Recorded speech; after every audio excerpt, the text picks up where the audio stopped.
মাননীয় প্রধানমন্ত্রীর যে দিক নির্দেশনাগুলো ছিল সশস্ত্র বাহিনীর আধুনিকায়ন এবং সশস্ত্র বাহিনীকে আরও শক্তিশালী করার যে বিষয়গুলো জেলা প্রশাসকদেরকে জানা উচিত সেই বিষয়গুলো সম্পর্কে তাদেরকে আমরা অবহিত করেছি। আজকে যে জেলা প্রশাসক সম্মেলন ছিল সেখানে আমরা প্রতিরক্ষা মন্ত্রণালয় এবং সশস্ত্র বিভাগের পক্ষ থেকে আমাদের বাহিনী প্রধানগণ তাদের যে চাওয়া এবং তাদের যে কর্ম পদ্ধতি পরিকল্পনা প্লাস আর্ম ফোর্সেস ডিভিশন যেটা সশস্ত্র বাহিনী বিভাগ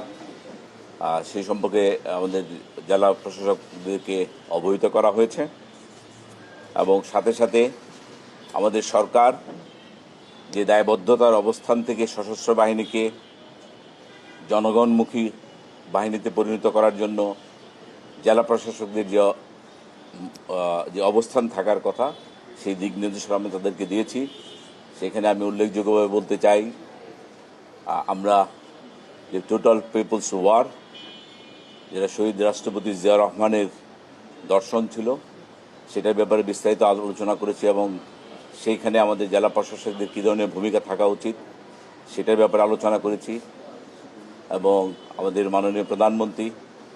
যে নির্দেশনাগুলো ছিল যে পেশাদারিত্ব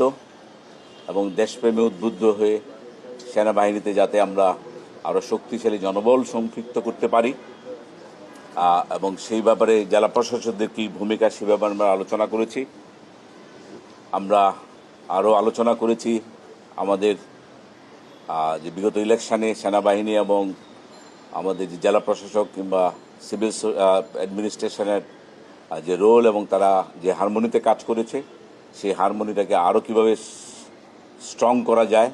পারস্পরিক আস্থা এবং বিশ্বাস আরও কীভাবে বৃদ্ধি করা যায় সেই ব্যাপারে আমরা আলোচনা করেছি এবং সর্বোপরি আমাদের মাননীয় প্রধানমন্ত্রীর যে দিক নির্দেশনাগুলো ছিল সশস্ত্র বাহিনীর আধুনিকায়ন এবং সশস্ত্র বাহিনীকে আরও শক্তিশালী করার যে বিষয়গুলো জেলা প্রশাসকদেরকে জানা উচিত সেই বিষয়গুলো সম্পর্কে তাদেরকে আমরা অবহিত করেছি। সামগ্রিকভাবে এটা অত্যন্ত একটা ফলপ্রসূ আলোচনা পর্ব ছিল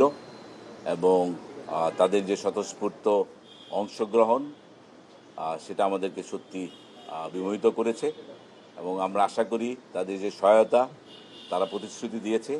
সেই প্রতিশ্রুতির প্রেক্ষিতে যে কাঙ্ক্ষিত বাংলাদেশ সশস্ত্র বাহিনী সবাই আশা করে সেই বাহিনীর দিকে আমরা ইনশাল্লাহ আমাদের অভিষ্ট লক্ষ্যে পৌঁছতে পারব। সবাইকে ধন্যবাদ। আমাদের যে সশস্ত্র বাহিনী একটা জিনিস আপনাদেরকে বুঝতে হবে, আমাদের সশস্ত্র বাহিনীর সদস্যরা এরা কিন্তু নিজের জীবন বাজি রেখে এই সশস্ত্র বাহিনীতে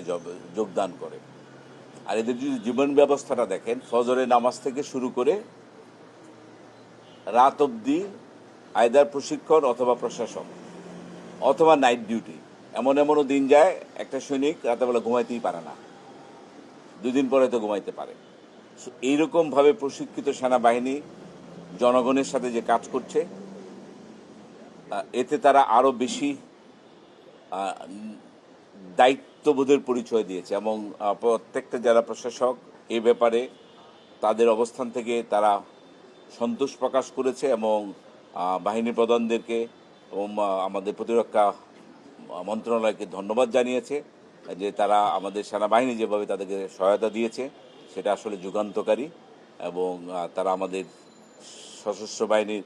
সার্বিক কাজের উপর প্রচণ্ড সন্তুষ্ট। সবাইকে অনেক অনেক ধন্যবাদ এবং নর্মালি আমি অনেক কম আসি,